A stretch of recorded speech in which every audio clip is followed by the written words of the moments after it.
Assalamu alaikum 5 class. How are you all students? Hope that you all are fine students. Today we will start our next exercise, which is exercise 1D. Before starting this exercise, there are some concepts which we have to discuss. Students, यहाँ पे आप लोगों के पास इस exercise में दो rules हैं जिनको discuss किया जाएगा और इन्हीं rules की हेल्प से हम लोग एक्सरसाइज के क्वेश्चंस को सॉल्व करेंगे. These are DMAS and BODMAS. Before discussing this rules there is a problem which we have to discuss. Students, हम देखेंगे कि ये रूल्स जो हैं वो क्यों इंट्रोड्यूस करवाए गए, वो कौन सी प्रॉब्लम थी जिसके सोल्यूशन के लिए हमें डी मैथ्स और बोर्ड मैथ्स के रूल की ज़रूरत पड़ी. Now students, please open page number 17 of your book countdown 5. Students, यहाँ पे देखें, वो आप लोगों को बता रहे हैं कि you all know that how to add, how to subtract, how to multiply and how to divide. ये तो हमने देख लिया कि अप टू 9 डिजिट नंबर तक हम लोगों ने ये 4 ऑपरेशंस जो हैं वो कैसे परफॉर्म करने हैं, ये अब आप सबको आते हैं. लेकिन अब प्रॉब्लम ये नहीं है. The problem is how to solve the question if we have 2 or more operations in a one question. एक ही क्वेश्चन में अगर आप लोगों के पास ज़्यादा ऑपरेशन आ जाते हैं, जैसे यहाँ पे देखें हम लोगों के पास एक ही क्वेश्चन है, इसमें माइनस का साइन भी है, डिवीजन का भी है, मल्टीप्लाई का भी है और सम का भी है. हमने यहाँ पे 4 ऑपरेशंस परफॉर्म करने, लेकिन हमें इसका ऑर्डर नहीं पता. हमें नहीं पता कि हम पहले मल्टीप्लाई करें, पहले डिवाइड करें, पहले ऐड करें या पहले माइनस करें. सो इस प्रॉब्लम को कैसे सॉल्व किया जाए, ये देखिए उन्होंने क्या किया. नीचे आप लोगों को 3 डिफरेंट तरीके से एक ही क्वेश्चन सॉल्व करके उन्होंने आपको दिखाया.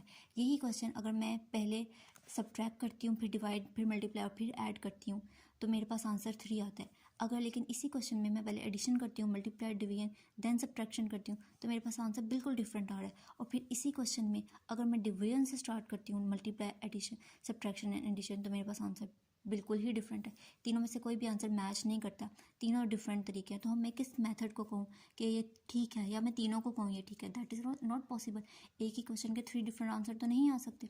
ठीक है, तो इस प्रॉब्लम को सॉल्व करने के लिए कि हमारे पास जब क्वेश्चन में मोर देन 1 ऑपरेटर्स होंगे, तो हमने किस ऑपरेटर को, किस ऑपरेशन को पहले परफॉर्म करना है. ठीक है, इसके सोल्यूशन के लिए हमें क्या दिए गए हैं, डी मैथ्स और बोर्ड मैथ्स के रूल दिए गए हैं. ठीक है, क्या करना है आप लोगों ने, अभी सिर्फ हम लोग डी मैथ्स को देखते हैं कि डी मैथ्स क्या है. आप लोगों के पास इस प्रॉब्लम का सोल्यूशन है, आप लोगों ने डी मैथ्स के रूल्स के थ्रू इस क्वेश्चन को सॉल्व करना है. स्टूडेंट्स, अब देखें, इस डी मैथ्स में D stands for division, M stands for multiplication, A stands for addition and S stands for subtraction. Open page number 18 of your book. देखिए, यहाँ पे भी आपको यही बता रहे हैं कि आपने पहले डिवीजन परफॉर्म करनी है. जिस ऑर्डर से ये लेटर्स लिखे गए हैं, इसी ऑर्डर में आप लोगों ने ऑपरेशंस को परफॉर्म करना है. डी मैथ्स में डी सबसे पहले, इट्स मीन मैंने डिवीजन पहले करनी है.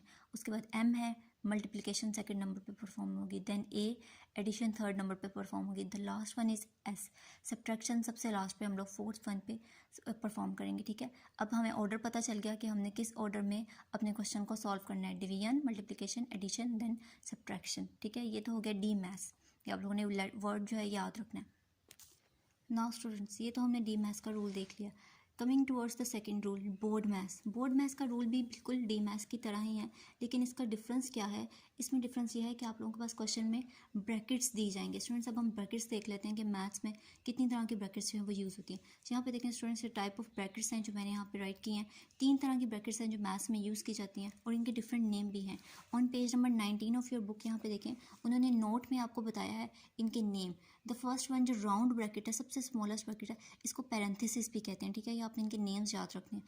The second one is curly bracket and the last one is box bracket. ठीक है, अब स्टूडेंट्स, जब क्वेश्चन में आप लोगों को ब्रैकेट्स दे दी जाएंगी, ठीक है, पैरेंथेसिस हो, चाहे वो कर्ली ब्रैकेट्स हो या बॉक्स ब्रैकेट्स हो, आप लोगों ने क्या करना है, पहले हमेशा ब्रैकेट को सॉल्व करना है. बोर्ड मैथ्स में स्टूडेंट डी जो है वो ब्रैकेट के लिए ही है. ठीक है, आपने सबसे पहले ब्रैकेट को सॉल्व करना है, उसके बाद आपने as it is DMAS का रूल अप्लाई कर देना है वहाँ पर. Division, multiplication, addition and then subtraction, इसमें कुछ भी डिफरेंट नहीं है. ठीक है, now coming towards the exercise of page number 20. Page number 20 पे आप लोगों की एक्सरसाइज है 1D. इसको अब हम स्टार्ट करेंगे. Question number 1 is the filling the blank. Students, मैं इन सब क्वेश्चंस के 1 या 2 पार्ट करके दिखाऊंगी.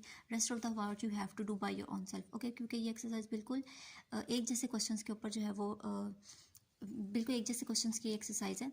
इस सब में हम लोगों ने बोर्ड मैथ्स या डी मैथ्स का ही रूल अप्लाई करना है. ठीक है, इसके मैं हर क्वेश्चन का 1 या 2 पार्ट करूँगी, बाकी क्वेश्चन आप लोग खुद करेंगे. Now question number 1, filling the blank. आप लोगों के पास 5 पार्ट्स हैं इसके, ठीक है।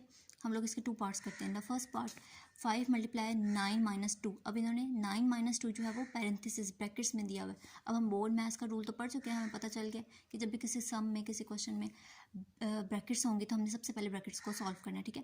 ब्रैकेट्स बता रही हैं कि सबसे पहले मुझे सॉल्व करो। जब भी किसी क्वेश्चन में ब्रैकेट है तो इसका मतलब है कि वे ये शो कर रही है कि सबसे पहले ब्रैकेट को ही सॉल्व करना है, ठीक है। तो 9 - 2 हम लोगों ने सबसे पहले सॉल्व करना है। Now this is the A part of question number 1. 5 multiply 9 - 2, ठीक है। अब 9 - 2 ब्रैकेट्स में है तो हमने सबसे पहले 9 - 2 को ही सॉल्व करना है। 9 में से आप 2 माइनस करेंगे स्टूडेंट्स, आप लोगों के पास क्या आएगा यहाँ पे 7। 5 as it is, multiply as it is, और 7। ये 7 कहाँ से आया, ये पैरेंथेसिस सॉल्व किया हमने, ठीक है। 9 - 2 हमने माइनस किया तो हमारे पास 7 आया। नाउ 5 मल्टीप्लाई बाय 7, अब तो एक ही ऑपरेटर है हमारे पास, तो हमने क्या करना है 5 में इसको 7 से मल्टीप्लाई करना है। द आंसर विल बी 35, ठीक है। तो 35 आपका यहाँ पे आंसर है। नाउ अब हम लोग सॉल्व कर लेते हैं डी पार्ट। इसमें कोई ब्रैकेट्स नहीं है, ठीक है। हम लोग देखते हैं कि किस तरह से हमने ऑपरेशंस को जो है वो परफॉर्म करना है। ना अब देखें स्टूडेंट्स, यहाँ पे ब्रैकेट्स नहीं है, इसका मतलब है यहाँ पे डी मैथ्स का रूल हम अप्लाई करेंगे। डी मैथ्स में आप लोग यहाँ पे रफ वर्क में अपने पास साइड पे लिख सकते हैं याद करने के लिए, ठीक है। D for division. अब देखें क्या इस क्वेश्चन में डिवीजन है, नहीं, डिवीजन का तो कोई ऑपरेटर ही नहीं है, इसका मतलब डिवीजन तो करनी नहीं है यहाँ पे। नेक्स्ट क्या है, मल्टीप्लिकेशन। मल्टीप्लिकेशन परफॉर्म की जाएगी। क्या मल्टीप्लाई का साइन है, देखिए मल्टीप्लाई 3 और 2 मल्टीप्लाई हो रहे हैं, तो हम लोग क्या करेंगे बाकी सब नंबर्स को ऐसे ही लिखेंगे, ठीक है। अब 3 मल्टीप्लाई 2 तो आंसर विल बी 6, ओके। अब सेकेंड हमने कौन सा ऑपरेशन मल्टीप्लाई के बाद परफॉर्म करना है, the second operation is addition, ठीक है। एडिशन हमने परफॉर्म करना है। डी मैथ्स में अब ए आ रहा है तो हमने एडिशन परफॉर्म करना है। क्या ऐड का साइन है यहाँ पे, ऐड का साइन बिल्कुल है। 9 + 4 तो हमने 9 में 4 प्लस कर देना, 9 में 4 प्लस करें क्या आएगा आप लोगों के पास 13 -6 एज इट इज़। अब लास्ट वन क्या है, एस फॉर सब्ट्रैक्शन, तो हमारे पास सब्ट्रैक्शन का ही ऑपरेटर आ गया, तो हमने सब्ट्रैक्ट करते हैं 13 - 6 7। So the answer will be 7, okay.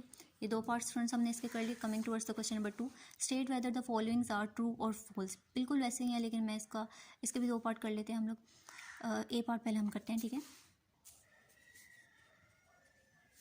Now students आप लोग देख रहे हैं कि यहाँ पे ब्रैकेट्स पैरेंथेसिस जो हैं वो यूज़ की गई हैं। इन राउंड ब्रैकेट्स को पैरेंथेसिस कहते हैं ना, तो देखें पैरेंथेसिस जो हैं वो यूज़ की गई हैं। तो क्या करना है, मैंने सबसे पहले पैरेंथेसिस को सॉल्व करना है। मैंने अब कोई ऑर्डर नहीं देखना कि पहले डिवीजन करनी है फिर मल्टीप्लाई करना है। सबसे पहले पैरेंथेसिस सॉल्व करनी है। 4 + 6 10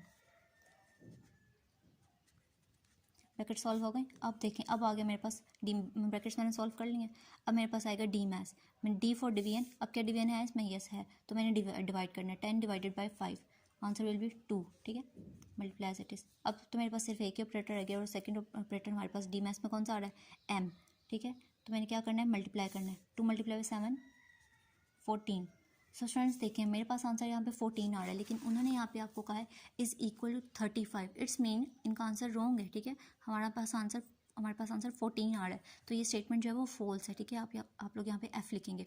now coming towards the second part, अब हम लोग कर लेते हैं E1, ठीक है। ई करते हैं हम लोग। ई में स्टूडेंट्स के पैरेंथेसिस नहीं है, इसमें डी मैथ्स यूज़ होगा, इसलिए मैं ये क्वेश्चन सॉल्व कर रही हूँ। 7 multiply by 3 + 9 - 5 is equals to 79। अब हमने देखना है कि क्या 79 आता है या नहीं आता हमारे पास। डी मैथ्स का रूल है हमारे पास, ठीक है। डिवीजन करनी है, डिवीजन का तो साइन ही नहीं है यहाँ पे डिवाइड का। मल्टीप्लाई पहले हम लोग परफॉर्म करेंगे। 7 मल्टीप्लाई 3 21 + 9 - 5। नेक्स्ट आप लोग सब्ट्रैक्शन का एडिशन करेंगे। 30 5 25। सो आंसर विल बी 25, लेकिन यहाँ पे उन्होंने आपको 79 का। इट्स मीन कि ये स्टेटमेंट भी आप लोगों के पास क्या है फॉल्स है, ठीक है। ये स्टेटमेंट भी आप लोगों के पास फॉल्स है। Now coming towards the question number 3, select the correct answer from the given options. Students यहाँ पे भी डी मैथ्स और बोर्ड मैथ्स का ही रूल्स अप्लाई होंगे। हम लोग इसका ई पार्ट कर लेते हैं, ठीक है। 8 multiply by 42 - 28 divide by 7 is equals to. Option आप लोगों को दिए गए, आपने सॉल्व करके देखने के आंसर क्या आता है। नाउ 5 क्लास, ये आप लोगों के पास क्वेश्चन है स्टूडेंट्स। यहाँ पे आप लोगों के पास 2 ब्रैकेट्स हैं, ठीक है। 2 सेट्स हैं ब्रैकेट्स के, 2 ग्रुप्स हैं। स्टूडेंट्स आप लोग कोई भी ग्रुप पहले सॉल्व कर लेते हैं, एक कर सकते हैं, इसका कोई इशू नहीं है, ठीक है। आप लोग चाहे तो इसको पहले सॉल्व कर सकते हैं, चाहे तो इसको पहले सॉल्व करते हैं, that is up to you. Now 5 class आप लोग देखेंगे यहाँ पे मैंने इस क्वेश्चन को सॉल्व किया। 8 multiply 42 is equal to 336 and 28 divided by 7 is equals to 4, ठीक है। 28 के 7 के टेबल में 28 जो है 4 पे आता है। आप लोगों के पास अब 336 माइनस 4 ये रह गया। अब मैंने इसमें सब्ट्रैक्शन परफॉर्म की तो मेरे पास क्या आंसर है 332। ये आप लोगों का थर्ड ऑप्शन है 332, आप लोगों के पास ये राइट आंसर है। ओके।